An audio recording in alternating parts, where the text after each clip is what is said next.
ఇప్పుడే country delight యాప్ని download చేసుకోండి. Download the country delight app now.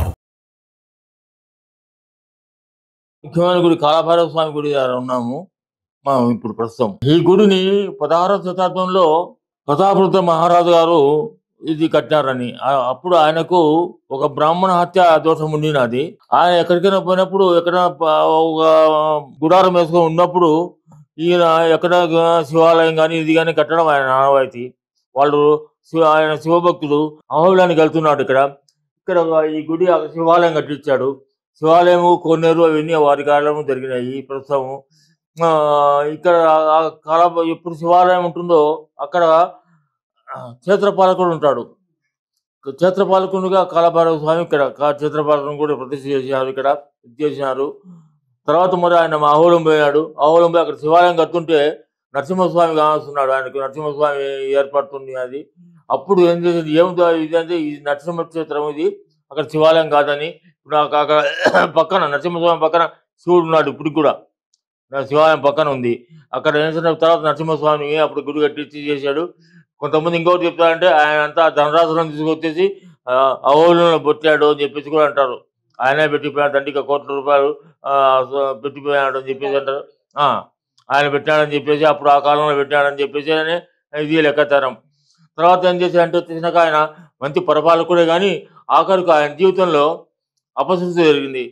ఈ నవాబులు వద్ద కలిసి ఆయన ఆకుపై వేసుకొని వచ్చి బంధిస్తే ఆయన అక్కడ నదిలో దుంకేసి అక్కడే ప్రాణం భార్యాభర్తలు ఇద్దరు కలిసి దుంకి ప్రాణం త్యాగం చేశారని చెప్పేసి ఆయన అది విషయమైంది. అంత గొప్ప మహారాజు. ఈ టెంపుల్ 2008 నుండి మొదలు పెట్టాము. ఇంతవరకు గవర్నమెంట్కి కూడా ఎన్నిసార్లు మేము అప్లై చేసినాము, కానీ మాకు ఎలాంటి సహకారం అయితే అందలే. మేము ఎండోమెంట్ డిపార్ట్మెంట్ వాళ్ళకు కూడా చెప్పినాము, అయ్యా మాకు ఇక్కడ మా స్వామికి ఉండబడిన విస్తీర్ణాన్ని కూడా చేసుకోండి, చుట్టూ కాంపౌండ్ కట్టుకోవాలా, మేము జనాలకు వసతి చూపించుకోవాలా, భక్తులకు వచ్చే వాళ్ళకు మేము వాళ్ళందరికీ సరైన వసతి లేదు, ఇబ్బంది పడుతున్నాము. మాకు కనీసం అంటే మాకు ఎంతవరకు ఉండదో మా అర్హత కూడా మాకు తెలపండి అని చెప్తే కూడా ఎండోమెంట్ డిపార్ట్మెంట్ వాళ్ళతో ఎలాంటి పరిస్థితులు పట్టించుకోవడం లేదు. మాకు ఎండోమెంట్ డిపార్ట్మెంట్ సపోర్ట్ అనేది లేదు, అసలు గవర్నమెంట్ సపోర్టే లేదు ఈ దేవస్థానానికి ముందు. కనీసం పోలీస్ డిపార్ట్మెంట్ వాళ్ళకి అయ్యా రస్తాలో ఇక్కడ తాగుబోతులు ఉంటారు, సాయంత్రం పూట రాండి అంటే కూడా వాళ్ళు వచ్చే పరిస్థితి కూడా లేరు. పూర్వము బ్రహ్మదేవుడు విష్ణు ఇద్దరు కలిసి అంతా మిగిలిన దేవతలంతా కలిసి ఒక సమావేశం వేసుకున్నారు, కూర్చున్నారు. బ్రహ్మదేవుడు ఏమన్నా అంటే అందరికంటే నేనే గొప్పవాడిని, నాకు 4 శిరస్సులు ఉన్నాయి కాబట్టి నేనే చాలా గొప్పవాడిని అని. అప్పుడు విష్ణు నువ్వు నాకు బొడ్డులోంచి పుట్టినావు, నాకు 3 శిరస్సులు ఉన్నాయి, నేను గొప్పవాడిని అని విష్ణు కొట్లాడుతున్నారు. అప్పుడు ఏం చేసినాక వీళ్ళందరికంటే పెద్దవాళ్ళు వేదం పుట్టింది, ఆ వేదమాత. వాళ్ళు ఏం చేసినా కాదు నాయన మీ ఇద్దరు కాదు, పరమశివుడు ఉన్నాడు, ఆయన గొప్పవాడు, చాలా గొప్పవాడు, ఆయన మించిన వాళ్ళు లేరు, మీ ఇద్దరు అనుకుంటున్నారు కానీ మీరు కాదు అన్నారు. బ్రహ్మదేవుని కోపం వచ్చింది. ఆడు బిట్టం ఎత్తుకొని బతికేటాడు, వాడికి మాకన్నా అందరికంటే గొప్పవాడా, కానీ కాదు మేము గొప్పవాళ్ళము అట్లా ఇదని చెప్పేసి, సరే వాని కథ ఏదో తెలుస్తాను నేను శివుని కథ అని తన గణాలను తీసుకొని ముందుకు పోయాడు. శివుని దగ్గరికి పోయి శివుని ఇద్దరు హతమార్చాలని పోయాడు. పోతే శివుని కొన్ని తెరిచి ఆయనకు కోపం వచ్చింది. ఒక జటాజుటం బిరికేసి కాలభైరవుడు ఉద్భవించినాడు. జటాజుటం నుంచి కాలభైరవుడు ఉద్భవించి హాహాకారం చేసేటప్పటికీ సగం మంది చచ్చిపోయారు అంత శబ్దానికి. తర్వాత వచ్చేసిన బ్రహ్మ శిరస్సు ఉంటే చిత్ర గోరుతో ఒక ఏ శిరస్సు అయితే గట్టిగా మాట్లాడిందో శివుని తెచ్చిందో ఆ శిరస్సును తగిలించాడు. శిరస్సు పోయింది. పోయిన అహమ్మద అతనికి గర్వం తగ్గిపోయింది. గర్వం తగ్గిపోయినాక పొరపాటు ఉంది అని చెప్పేసి సరే నువ్వే గొప్ప అని చెప్పి ఒప్పుకున్నాడు. తర్వాత ఈయనకి ఏం చేయాలి, ఈ శిరస్సు చేతి నుంచి ఇంకా పక్కకు పోవడం లేదు, ఎక్కడికి పోయినా ఎంట అతుకొని ఉంది. అతుకున్నాక సరే ఈయన మొత్తం ప్రపంచం అంతా తిరుగుతూ వచ్చినాడు, మొత్తం ముల్లోకాలు తిరుగుతూ వచ్చేసినాక విష్ణు గారికి పోయాడు. విష్ణు వాళ్ళు కూడా ఏం చేశారు, లక్ష్మీదేవి ఇద్దరు ఇద్దరు ఆయనకు ఆహ్వానించి ఆయన సరస్వతి భోజనం పెట్టేసి ఆయనకు మళ్ళీపోయాడు. అక్కడ పోయిన తర్వాత ఆయనకు యాక్చువల్ చెప్పాలంటే మన వాళ్ళు చెప్పేది ప్రకారము కాశీకి పోయాక కాశీలో ఎంత పడిపోయింది అని చెప్పేసి అప్పుడు విశ్వనాథుడు నువ్వు కాశీ శతాధిపతివే, నేను దర్శనం చేసుకున్న తర్వాతే నన్ను దర్శనం చేసుకోవాలా, దీనికంతా నువ్వే దీనికి అని చెప్పాడు అని ఉంది. కానీ అక్కడ కేదార్నాథ్ బద్రీనాథ్లో ఇప్పటికీ ఒక పెద్ద ఇది ఉంది. అక్కడ పెద్ద అక్కడ నీళ్ళు బద్రీనాథ్లో ఎట్లా తెలుసా, నీళ్ళు మనం పోతుంటే వేడి నీళ్ళు వస్తాయన్నమాట. బ్రహ్మాండంగా సాయం చేసాక పొద్దులు కార్యక్రమాలు అక్కడ చేస్తారు. ఎందుకంటే బ్రహ్మకంపాలం పడిపోయింది ఇక్కడే అని చెప్పి అంటారు వాళ్ళు అక్కడ. బ్రహ్మకపాలం అంటే బ్రహ్మశిరస్సు అక్కడ పడిపోయిందని అక్కడ చేస్తారు, అది చేస్తున్నారు.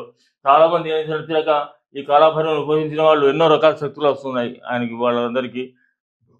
దీంట్లో విశేషంగా కూడా ఒక్కొక్క చోట ఒక్కొక్క రకంగా ఉన్నాడు. ఉజ్జయినిలో కాలభైరవుడికి ఏం చేశాడంటే చేసినాక ఆయనకు మద్యం ఇచ్చేస్తే, మనమే స్వయంగా ఇచ్చేస్తే ఆయన ఇట్లా పెడతారు, సగం పోతుంది సగం వస్తుంది. చాలా విశేషంగా ఉంది, ఎన్నో రకాలుగా.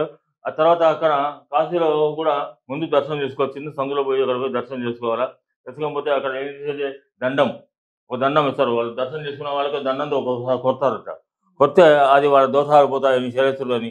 అందుకు తర్వాత ఈ కాలభైరవుడు శనేశ్వరుని గురువు అని, శనేశ్వరుని గురువు కాబట్టి శని ప్రభావం ఉండే వాళ్ళు ఎవరికైనా సరే, వేలనాటి శని ఉన్న వాళ్ళంతా కలిసి వచ్చినాక స్వామి పూజిస్తే ఆ శని దోషాలు పోతాయని చెప్పేసి అని లెక్కాచారని చెప్పుకుంటుంటారు. విశిష్టత అంటే అనుకున్న కోరికలు పక్కా నెరవేరుతున్నాయి.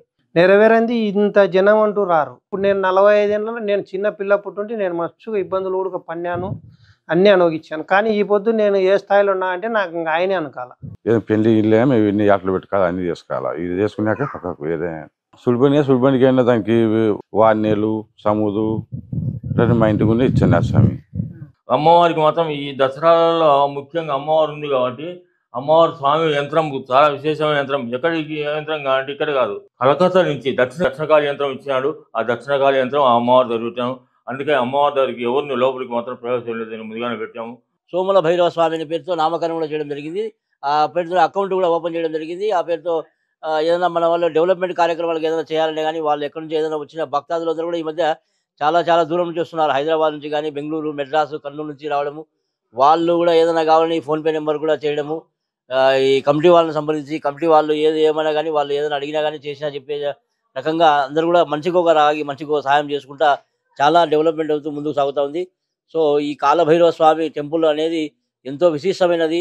ఇందాక పెద్దవాళ్ళ గురువుగారు చెప్పినట్టుగా ఆ యొక్క అనుగ్రహము ఆయన ఉండబట్టే ఇంతమంది జనాలు రావడము, ఇంతమంది భక్తాదులందరూ కూడా వాళ్ళ పనులు జరుగుతూ వస్తున్నాయి.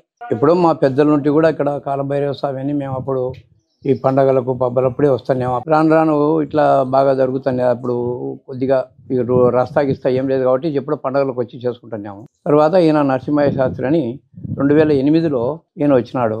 సరే స్వామి మా గ్రామం ఏ సహాయం కావాలని మేము ఆ సహాయం చేస్తాము అని చెప్పి అన్నాము. సరేలేమని అప్పుడు ఇక్కడి కరెంటు కానీ వెహికల్ రావడం కానీ ఏ వసతి కూడా లేదు. కొద్దిగా ఆయన జనరేటర్ పెట్టించి రాళ్ళు తోలిచ్చి మొత్తం అంతా డే అండ్ నైట్ ఇక్కడే పనుకొని ఆయన మొత్తం అంతా కంప్లీట్గా మొలిపించి కంప్లీట్గా అన్నీ చేసిన తర్వాత మా గ్రాహ సహకారం కూడా చేసి ఈ ఒక్క రోజులోనే ఉదయం 6 గంటల నుండి సాయంత్రం 6 గంటల లోపల 5 గంటల 18 నిమిషాలకు ఆ రోజు పొద్దుపడిచింది. సాయంత్రం 5 గంటల 18 నిమిషాలకు మేము కంప్లీట్గా పూర్తి చేసుకున్నాము. ఆడికి సంకల్పం అనేది పూర్తిగా నెరవేరిందని మేము అనుకున్నాం.